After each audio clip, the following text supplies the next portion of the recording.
Hi there, Liron here. Thank you for joining me in another video. Today you're going to learn how to paint this scene. We're going to put our emphasis on values, temperature, and I would want to say simplicity, but I wasn't really able to simplify that, which is why I probably am going to paint this scene once again. But we will talk about composition, values, and color temperature. These are the most important things in establishing a scene and the sense of depth and sense of realism. So I hope you're going to enjoy this one, and let's get started.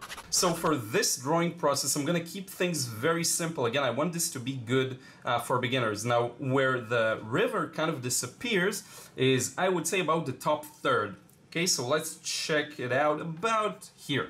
Okay, now I will offset it a bit to the right just to create some interest compositionally speaking, and then I'm gonna just start drawing. So that's one turn, another bigger turn, another bigger turn in the river, and then it goes back here. Okay, now the other side.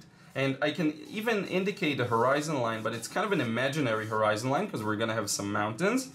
So that's one, that's two, that's three, that's four, and then it kind of kisses the right side here and meets it around the middle. Okay, now we need to have this kind of a mountain for support on the right, and it does have a road coming through it that I will include, and I may even ignore it later on and decide I don't want to deal with it. It's just, you know what, let's keep this a natural scene. No road. Let's keep it simple. We have another, and this goes a little higher, and then we have another mountain kind of going through here, like so, and then another one here at the distance with this interesting little cliff, okay? So that's basically all the drawing we need. The one thing I will mention, there is a bit of a hill here, and the hills have lots of foliage on them, so this kind of obstructs some of our view of the river, which is important because it will play a role later on, okay? This we can have it come through here again. Now I will go over the lines just to make them a little clearer. So that's 1, 2, 3, 1, 2, 3 is through here, 4. And as you can see, these kinds of scenes are rather simple to paint, really, to draw, sorry, because you don't need much. I'm using kind of a symbol for everything, even the trees here, it's just a symbol. Sorry about that, there's a truck there honking its horn. And I think that it disappears into the horizon, kind of like that. And with that, we're done. Now I'm gonna set things up and we'll start with the first wash. Okay, so off we go with the first wash. Now I did think quite a bit about this one and what I want to achieve with it. And my conclusion is that I'm gonna start with kind of cool and then go down and get it to be warmer the more down I go for the initial wash. However, I do want to keep this river kind of reflecting the sky, so it is gonna still be blue and a little cooler, but still most of the color scheme here is gonna be quite warm. So I'm gonna grab a bit of French ultramarine freshly squeezed out of the tube. I'm gonna use that to overpower whatever it is I have here at the bottom well. I'm gonna use that relatively purely here, and we're gonna just get started from top to bottom, and lots of water. You want to keep things light, and around this area we're gonna continue with the bit of a cooler kind of blue, like so. And then the closer we get here downwards, I'm gonna start using a bit of burnt sienna. Okay, I'm gonna start warming it up just a little bit. So kind of like that. Still not as warm, you know, not really warm. It's still kind of muted and dull. So kind of like that. And here I can start warming it up a little more, even using a bit of red. And you see, no matter what I do, I work relatively fast, okay? I find that's really important to get the freshness of the wash and to get it to look good. Even those trees here that are going to be green later on, we're going to experiment a bit and try and start off with a bit of a redder value. Now I'm going to grab just a bit more of that French ultramarine and put that into the river, kind of like that. And again, you gotta work a little fast to make sure nothing dries unevenly. Then once we're done with that step, we can actually charge a bit of the bottom parts with some yellow as well, together with the blue. That'll create a base of green, okay? Just a very gentle base of green. But this is still very much initial, okay?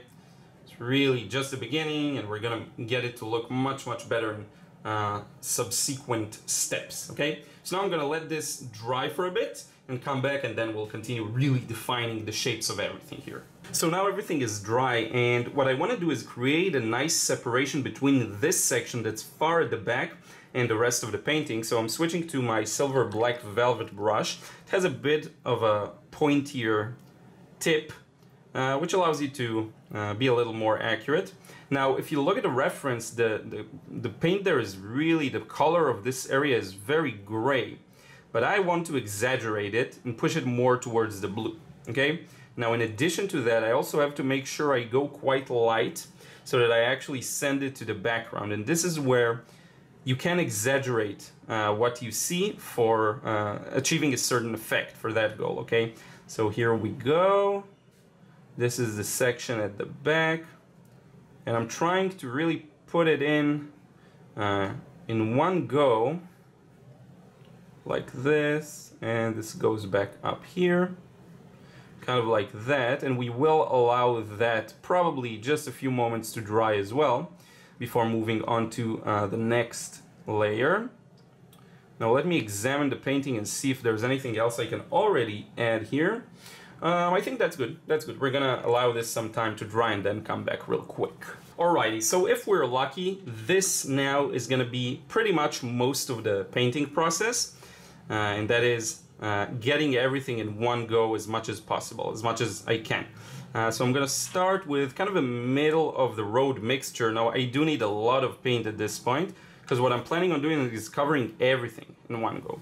So it's not gonna be really easy, but we'll power through it. So I'm starting with this area, and as you can see, this hill is just a little bit warmer than what's in the background. And it's okay that the background may be, for now, a little darker than that. And I will start introducing some yellows, like this. And my painting really isn't at an angle, so the paint won't necessarily move down that easily, so I'll have to kind of help it. But I just want to close off these gaps if possible.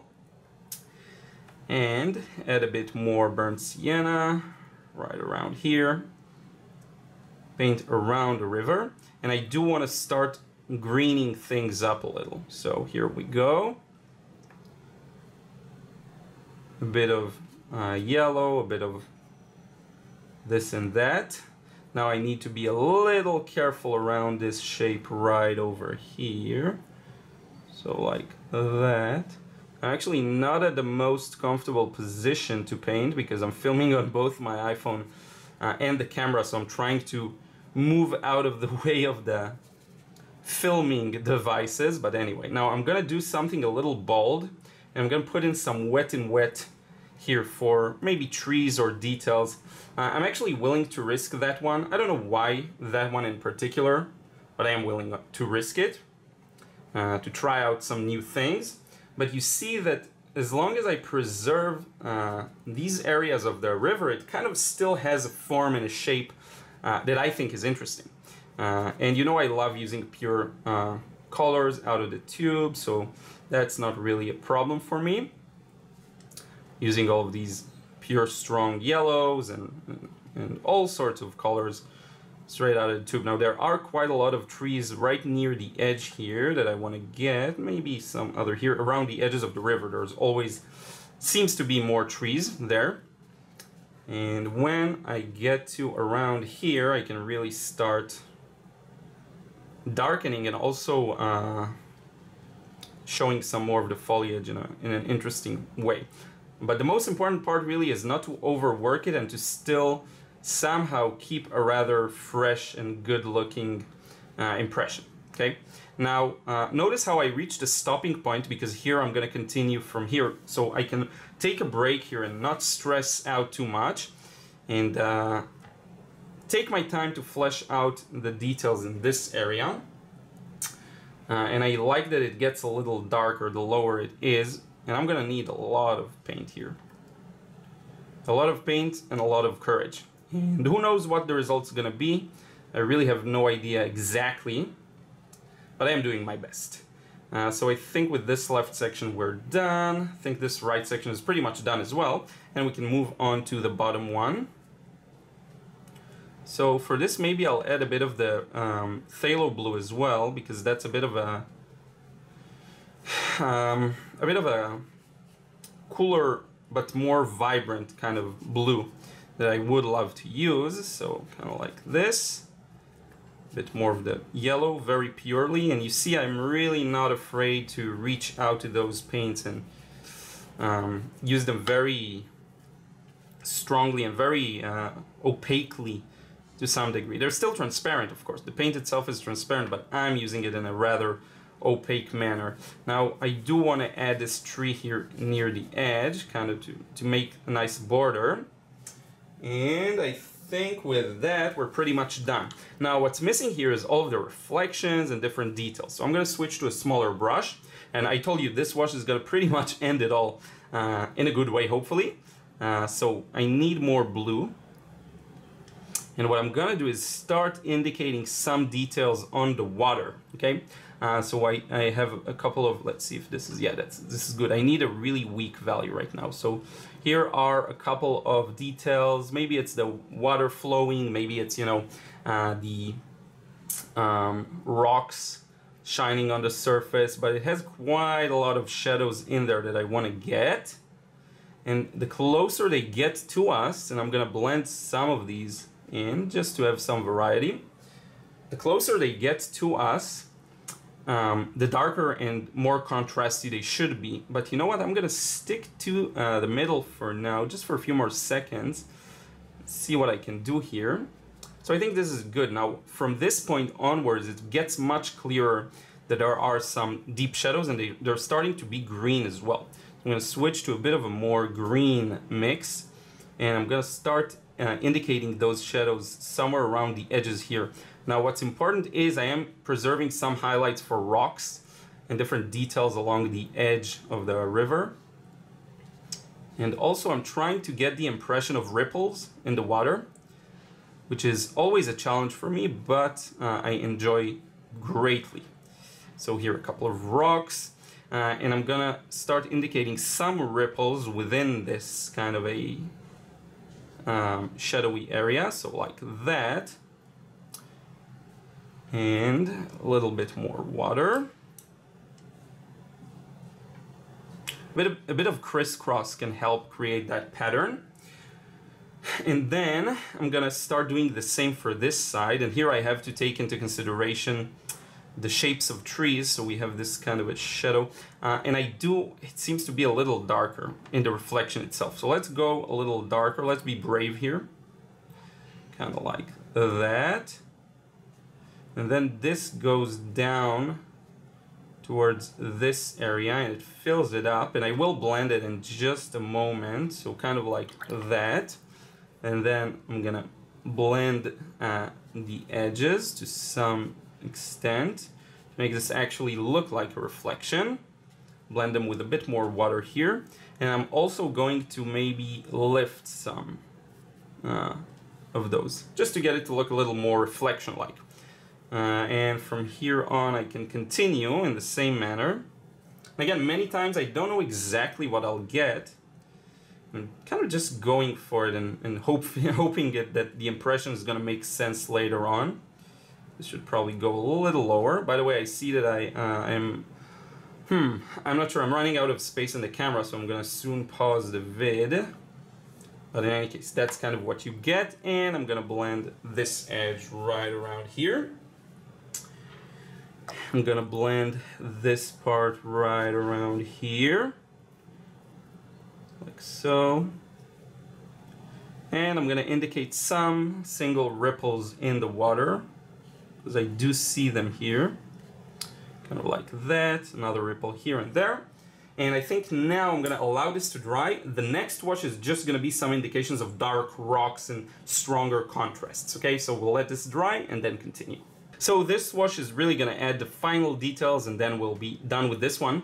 What I wanna do is darken this area a bit because I do feel like it's important for it to be darker than this bridge in the background, okay? So I'm gonna darken it just using a bit of blue probably. On top of that more burnt sienna dominant mixture.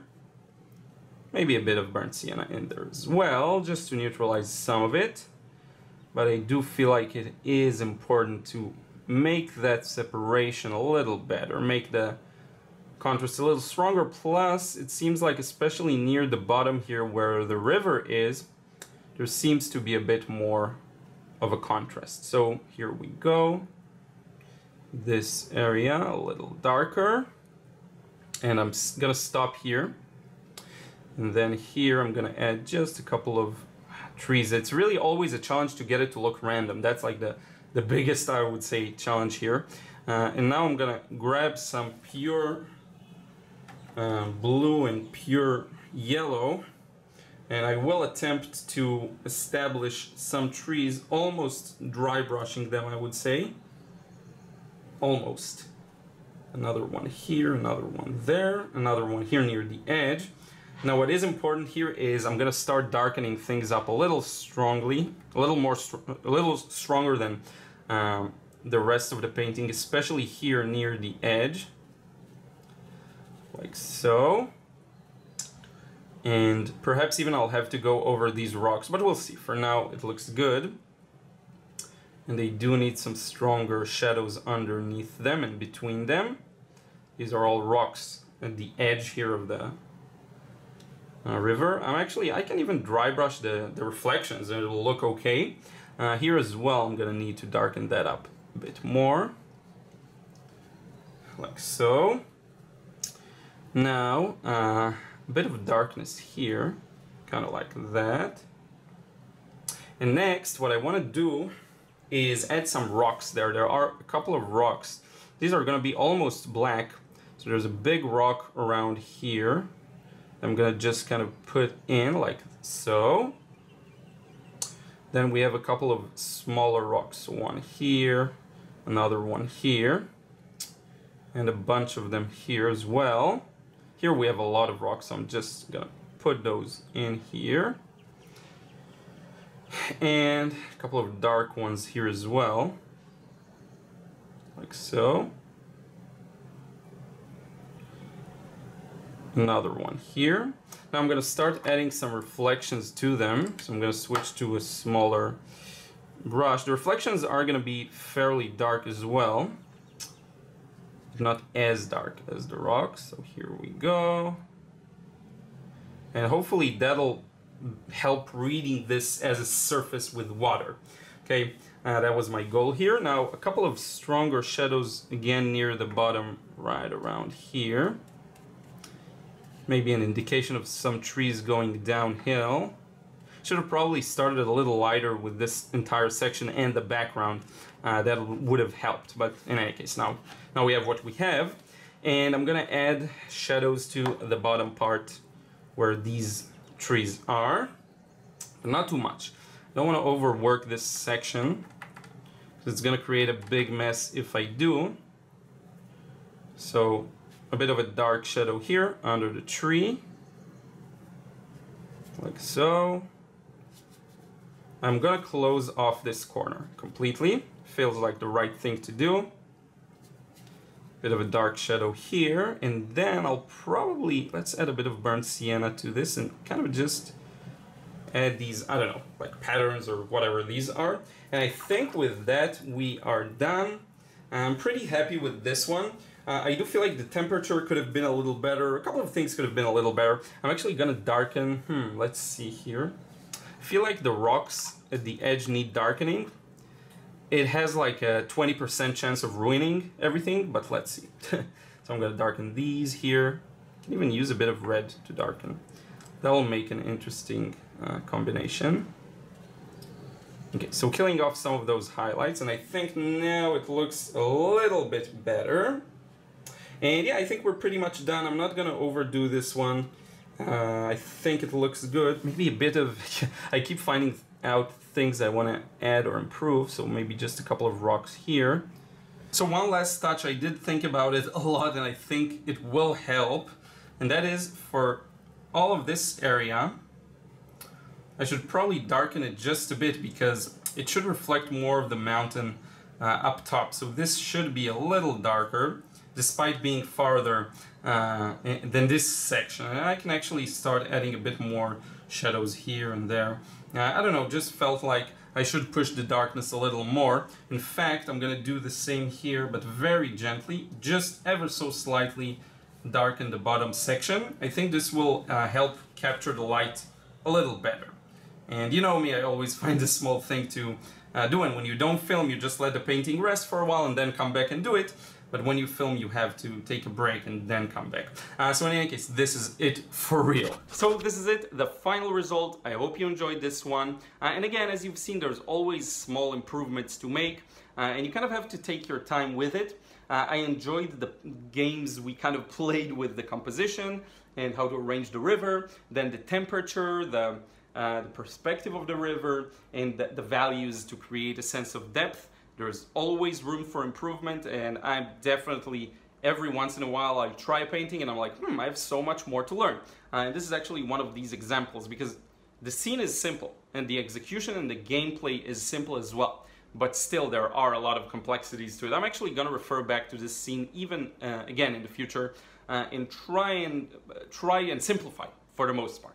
But in any case, I hope you enjoyed this one. Let me know in a comment down below what you want to see more of. If there are any topics you want me to discuss more or elaborate on anything at all, I'll be happy to do that. Don't forget to give this video a like because that really helps promote it on YouTube. And also subscribe if you still haven't. I have tons of other processes like this one and many, many more. And with that being said, we're going to wrap it up. Take care, and I will talk to you again real soon.